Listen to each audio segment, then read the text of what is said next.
విచార మార్గం. ఈ మధ్యాహ్నం ఒక భక్తుడు భగవాన్ను ఉద్దేశించి, స్వామి, జ్ఞానం పొందేందుకు నేనెవడను అనే విచారణయే సాధనమంటారా అని ప్రశ్నించాడు. భగవాన్ ప్రసన్నవదనంతో, ఒక్క విచారణే కాదు, రూపమో, నామమో, యోగమో, తపమో, జపమో ఏ ఒకటి కానీ అవలంబించి పట్టుదలతో సాధన చేయగా చేయగా అదే తానవుతాడు.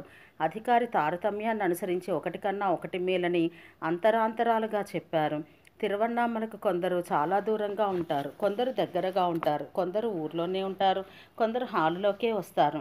హాలులో అడుగుపెట్టిన వారికి అదిగో మహర్షి అంటే చాలును, తక్కిన వారికి ఆ రైలుకి ఆ మార్గంగా పోయి అక్కడ మారాలని, ఆ రైలుకి అక్కడ దిగితే చాలని, ఇదిగో ఈ దోవన పోయి మలుపు తిరగండని చెప్పవలసి వస్తుంది. అదేవిధంగా అధికారిని అనుసరించి సాధనలు చెప్పారు. అంతటా పూర్ణంగా ఉన్న తన్ను తెలుసుకోవడానికి కాదు ఈ సాధనలు, పై విషయాలను తోసివేయడానికే. పైవన్నీ తోసివేస్తే తాను ఉన్నట్టు ఉంటాడు. సదా ఉండేది ఏదో అదే తాను. అన్నీ తనలో పుట్టినవే. ఆ విషయం ఎప్పుడూ తెలియగలదంటే తన్ను తాను ఎరిగినప్పుడే. ఎరగనంత వరకు ఈ దృశ్యమంతా యథార్థంగానే తోస్తుంది. ఒకడు ఈ హాలులో పడుకొని నిద్రపోతాడనుకో, ఆ నిద్రలో ఎక్కడికో పోయి దారి తప్పి ఆ ఊరు ఈ ఊరు, కొండలు గుట్టలు తెగ తిరిగి ఎన్నాళ్ళో తిండి లేక నీళ్లు లేక మలమల మాడుతూ కష్టపడి ఎవరెవరినో మార్గమడిగి తెలుసుకుని ఈ ఊరు చేరి ఈ హాలులో అడిగిపెట్టినట్టు తోచి అమ్మయ్య అని ఉలిక్కిపడి లేస్తాడు. ఈ కథంతా ఒక్క క్షణంలోనే. లేచిన వెనుక కదా తానెక్కడికి పోలేదని తెలిసేది. ఇది అంతే. జ్ఞాననేత్రం తెరిచినప్పుడు తాను తానుగానే ఉన్నానని తెలుస్తుంది అని సెలవిచ్చారు.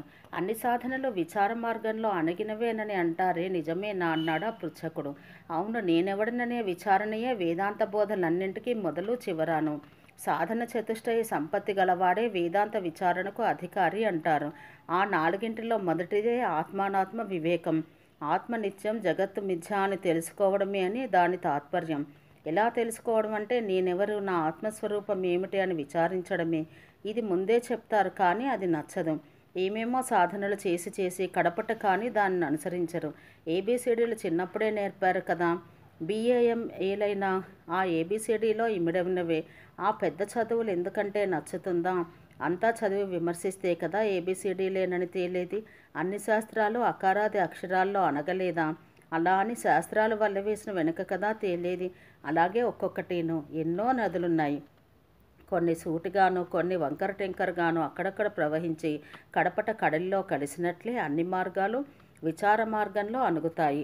అన్ని భాషలు మౌనంలో అణిగినట్టే మౌనం అంటే ఎడతెగని భాషమన్నమాట. అంటే శూన్యంగా ఉండడం కాదు, తానుగానే భాషిస్తుంది. అంతా తనలోనే ఉన్నట్టు తోస్తుంది. తమిళనాడులో పెద్దలొకరు, ఏమిరా మనం తెరగా ఉన్నాము, లోకమంతా మనలోని చిత్రాలుగా ఉన్నవి అని ఒక పాటలో పాడారు. మౌనం అంటే అంతటా పూర్ణమై ఉంటుంది.